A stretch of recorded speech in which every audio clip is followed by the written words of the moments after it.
สวัสดีค่ะ Are you ready to learn Thai today?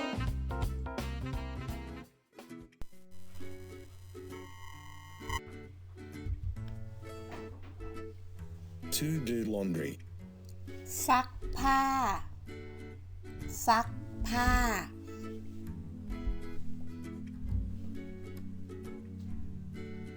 Clothes basket.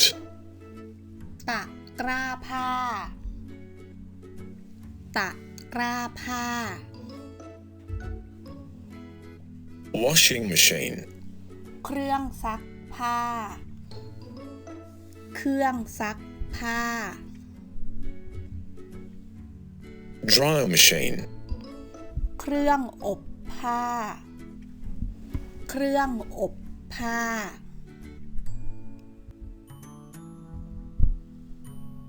White clothes. ผ้าขาวผ้าขาว Color clothes. ผ้าสีผ้าสี Woolen clothes. ผ้าขนสัตว์ผ้าขนสัตว์ To soak clothes. แช่ผ้าแช่ผ้า Detergent. ผงซักฟอกผงซักฟอก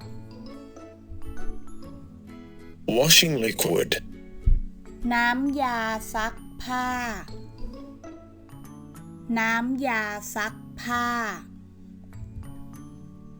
Bleach. น้ำยาซักผ้าขาวน้ำยาซักผ้าขาว Fabric softener. น้ำยาปรับผ้านุ่มน้ำยาปรับผ้านุ่ม Air dry. ตากผ้าตากผ้า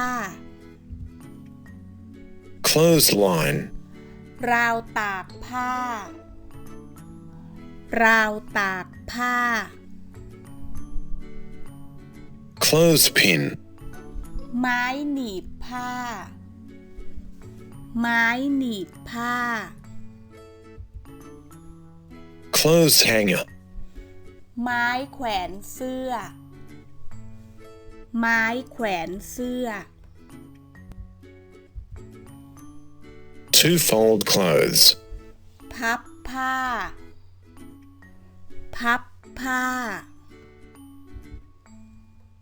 To iron clothes. รีดผ้ารีดผ้า Clothing iron. เตารีดเตารีด Ironing board. โต๊ะรีดผ้าโต๊ะรีดผ้า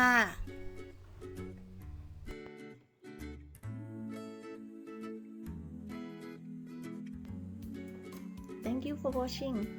Please like, subscribe, and share. You also can support my work at Patreon. ขอบคุณค่ะ